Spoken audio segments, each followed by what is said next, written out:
I finally managed to take her out. Woo! Oh yeah, so much stiffer. That should work. That's a fail.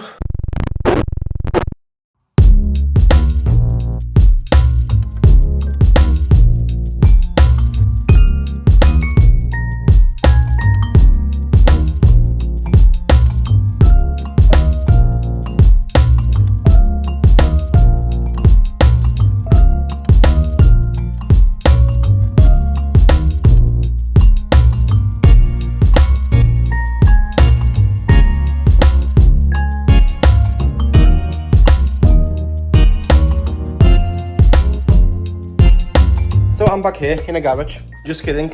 I actually never left. I only just finished recording the previous video where finally after a year time I've got the exhaust done on my 86 Camaro and it sounds amazing. It doesn't look as perfect as I would wish, but it sounds really good, so yeah. But I'm done with that and it's time to move on and start tackling another tasks. I don't know why, I just can't bleed that bloody thing. And now it's getting worse. Although the heads and the engine and everything else been cleaned, I've had a brand new radiator. The stuff that's coming out of it now is just like disgusting. That's one thing. The other thing is the temperature sending unit. That doesn't tell me anything at all. Although it is a brand new unit, it just fails to work. I've checked it with a multimeter, it doesn't show anything. So yeah, I'm gonna have to replace that. Also, currently, I'm running this electric fan, which is just hot wired straight to the battery. Obviously, that needs to be addressed today. So I've just ordered some parts from Summit Racing. That's including the sending unit, the temperature sending unit, and the fan switch for that side of the engine. We'll deal with the wiring for that, probably paint the fan itself, and hopefully deal with a situation so we've got no more coolant leaks or temperature problems or bleeding problems. So yeah, without further ado, let's just begin.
brand new temperature sending unit, which is this one here. For the starters, I can tell you I don't really like the way the wire goes to it. In my opinion, this is just a bit too close, but I'm gonna leave it for now, just to see if everything works as it should, and then probably during the winter time I'm gonna focus more on cosmetics and stuff like that. Second, fan switch, that's in. Again, brand new. Let me show you the parts number, just in case anyone needs it. That's one. And that's two. I've dropped the fan down, dropped all of the coolant. That was something else. Let me show you that. So as I said at the beginning, I don't know what's going on here. I'm hoping it's not the head gasket, because that doesn't look good at all. You know, as I said, the engine was cleaned last year, or was it 2 years ago now already? I can't remember. We've got a brand new radiator.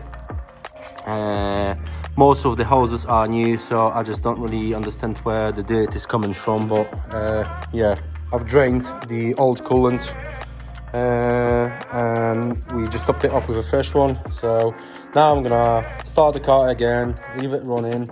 Hopefully that's gonna show me something, because, you know, everything is brand new now yet again. So I'm hoping there's not gonna be any more issues. Fan relay connected, so we've got a proper electric fan now. It should switch on when the car goes over a certain temperature. We've got the hoses. I bought that universal hose because I thought it looked cool. I think I've seen it somewhere on a car show before, and I've liked it at first, but now once it's on my car, I don't think I'll ever buy this again. It's just the clamps. I think I've showed you that on a B-roll. The clamps don't fit perfectly. The rubber inside just it's like weirdly twisted, bended, and it peels, so everything goes inside the engine and stuff like that. So I don't really like it. I think I'm just gonna order the TBI hose, which is supposed to fit perfectly, because it's very similar setup to what I'm running here. Yeah, so let's start her up. Let's try and bleed the coolant system yet again.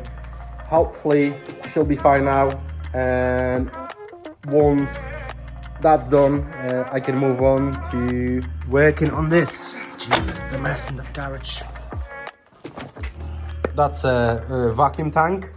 I'll show you this later.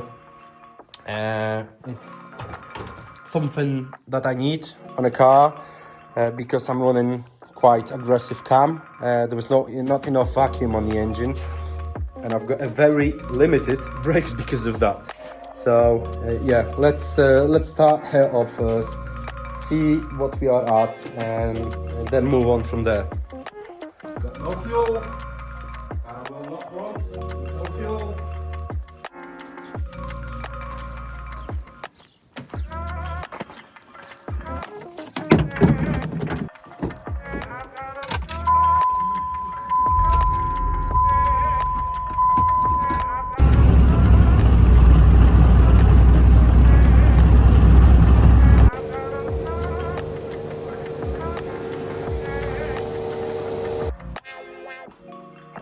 Back here.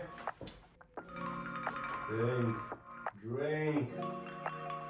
Okay, let's try again.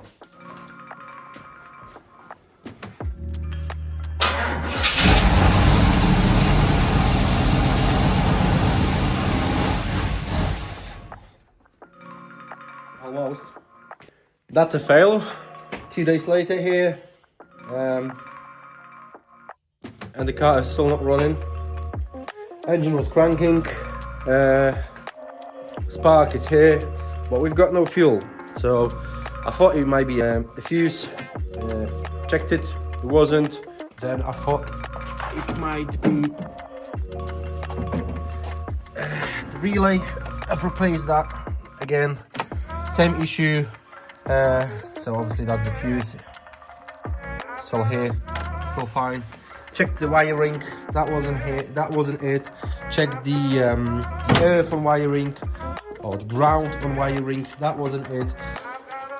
I've also replaced the fuel pressure gauge.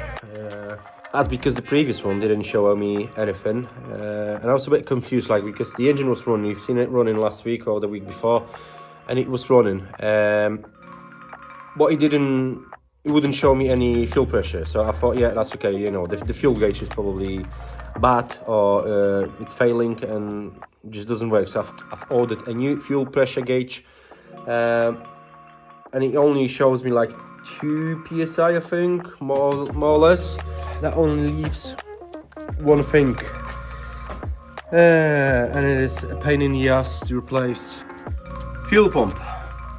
Yeah, that's something that I should have probably replaced while the fuel tank was out, but I didn't do it because it was working fine. I think I need to learn on my mistakes and do stuff like that while I'm in there. Anyways, obviously someone who owned the car before already got the hole out, so that helps a bit, of course. Nevertheless, you know, I still have to take the whole unit, that's the sending unit out, replace the pump. I've already ordered the pump, it should be here hopefully today.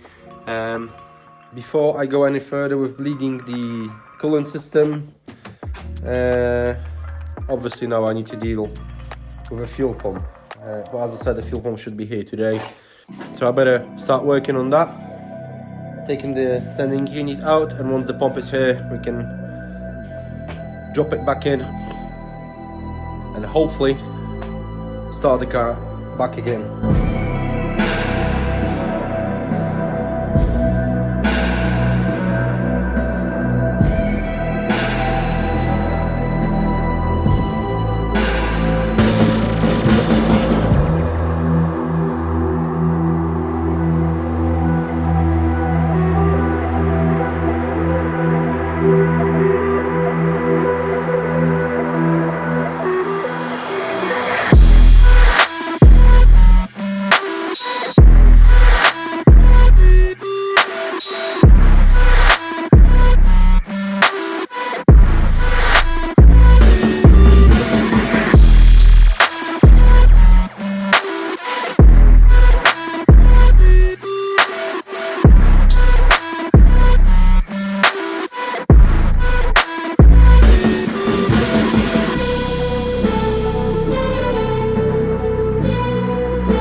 So I've got a new Delphi fuel pump in.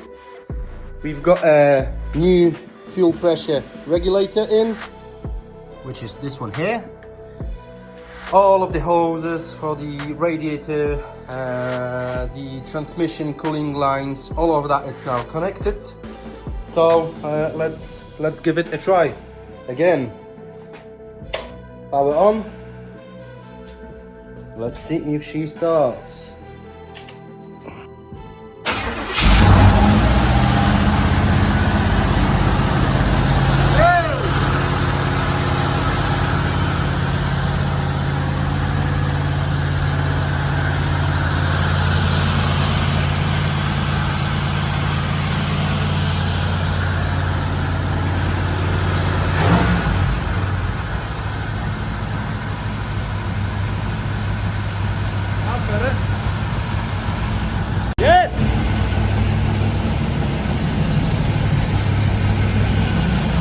Everything works as it should.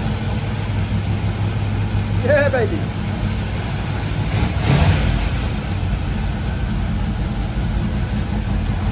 I'm still waiting to see if the temperature or the temperature gauge goes up. But I think I can see some movement.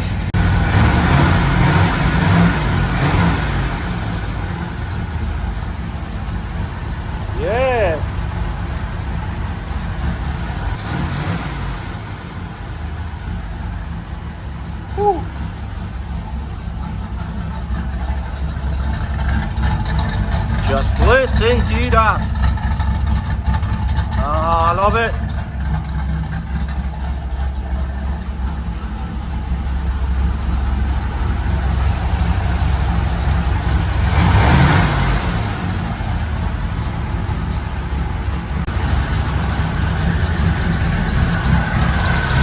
That belt seems to be a bit loose and squeaky. Okay, nothing I can't handle. Come on, baby.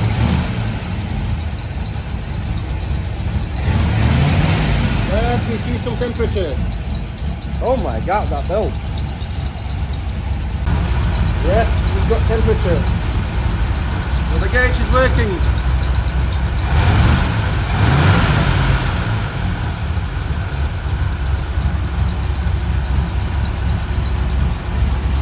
Let's be chill. I call this a win. Everything works as it should. The only problem is, I only noticed that when the part arrived, it's the switch that goes all the way to 105 Celsius, I think, which is a bit too high for a daily driver. So I'm not gonna use it. I'm not gonna wait until it kicks in. So I think I'll order a new one with switching point probably around 95 Celsius, 95 degrees. For now on, I'm just gonna hot wire it again and just run it constantly if I need to drive somewhere. Anyways, so we've got a new fuel pump in, we've got the fuel pressure gauge, which is working, by the way, and it shows healthy, what was it, 6 psi, I think, or something like that. The coolant is done. I don't see any leaks, don't think there was anything leaking. Engine starts first time, starts perfectly. I've got a squeaky fan belt, but this just needs a bit more attention, I think, although it seems a bit off. It doesn't really seem perfectly straight. What do you think? Or is it just the angle? Whatever that is, I can deal with that later. For now, I'm just gonna bleed the brakes, see if I can use the brakes at all without the vacuum reservoir. If yes, that's great. If not, I'm just gonna install the vacuum reservoir and finally, hopefully, I'm gonna take it out for the drive. So yeah, enough talk. Let's get back to work.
setup I had on the car was brake booster, brake pressure regulator, and from there everything went to, or the front brakes went straight to the line lock that I got from somewhere. I think it was Summit actually. What's going on here? Like 2 or 3 years ago. Never get a chance to test it. I never get a chance to see it working. It was brand new unit, but I think I've just think I've just used too much force while I was doing it, and the thread on the bottom is gone now. I don't think he's gonna be able to see it that good on the camera, but this is a foobar. So the plan for now is obviously for me to remove the line lock, which was mounted just over here. I had to remove the brake booster and the pedal, the brake pedal inside, and the whole shenanigan goes with it. So yeah, I'm gonna put everything back together now and just go with standard GM OEM brake setup. From there, just gonna try again to bleed the brakes, see if that's working at all, as I said, with a low vacuum because of the cam and stuff. If not, we're gonna install the reservoir, and then hopefully gonna go for the ride.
Everything is rattling, but we're going.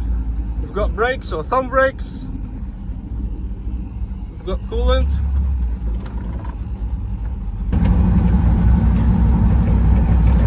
Transmission works. All of the main things seems to be working. Yeah, baby. Woo!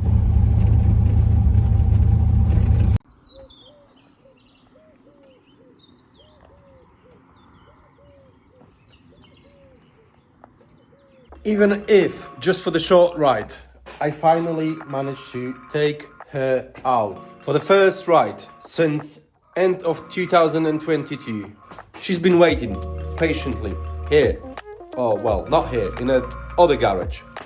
Impressions? Well, a lot of excitement, that's for sure, but also, I gotta admit, a bit of a letdown. As you can see, I just didn't go far. Covered maybe about 300 meters, something like that, and the top radiator hose just popped out. This fucking thing I was telling you about before, just it doesn't look as I was expecting it, and certainly it doesn't work well. So yeah, I've already ordered OEM GM part for this. It should be here hopefully next week. The brakes itself, well, I've stopped, so that's good. But yeah, it's they are working exactly as expected. So for one push, yeah, fine, no problem. But if you wanna keep braking it or pump it a few times, it just the pedal just goes soft and long. There was no enough vacuum from that engine for the brake booster. So one more thing to do in this video, we're gonna install the vacuum reservoir somewhere along that place over here. Probably just zip tie it for now, and then once the fender is on, I can play with it a bit more. So yeah, let's do that. Let's install the reservoir, and then probably just take it out again for a short ride. I'm thinking I would like to take the car to my new house, which is currently under construction, and yeah, take some pictures, maybe take the drone out, and yeah, we'll see. Let's do that very quickly.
Okay, this is obviously very temporary setup, but we've got one hose coming out of the engine manifold going all the way here to the reservoir. From here, hose number 2 goes all the way over here on the defender. Or it will go on the defender, as I said, you know, it's just the temp setup, through the hole and to the brake booster. Yeah, I'm hoping I'm gonna be able to keep this here in that kind of location, but it might change once the fender is on. Now, I was about to start the engine and test this outside. Unfortunately, the Sky currently is taking a shower. I'm just gonna leave that open so at least some fuse can get out. Start the engine and see what the gauge says, because we've got the Summit Racing gauge on the reservoir now. So I'm gonna be able to see some kind of numbers.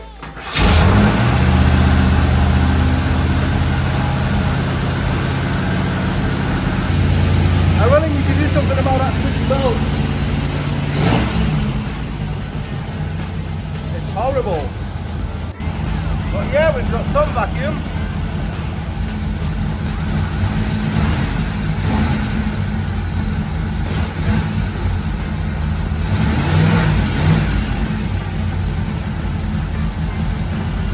Let's see if I can feel any difference on the pedal, on the brake pedal.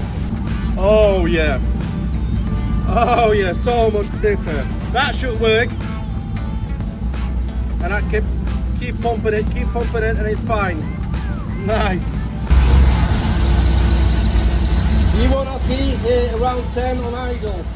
The lowest point, it was showing 6 on a gauge, which is a bit too low from what I could gather. But the brake pedal feels great, much better than it did yesterday, and I was pumping it, and it was fine. So I think I'm just gonna stay with that setup for now. Give it a try once the car obviously is put all together. I'm gonna take it for a proper ride, proper spin, and then I can judge if that's fine or not. I'm not sure what was the idle, because something's wrong with my rev counter. Even now, when the engine is switched off, it's still showing, what is it, 1100 RPM. Another progress in this video. I'm gonna leave it here and get out of the garage. I already can feel a bit dizzy, so I'm gonna go out, put this video together, upload it for you, and yeah, you know, I'll hopefully see you in the next one.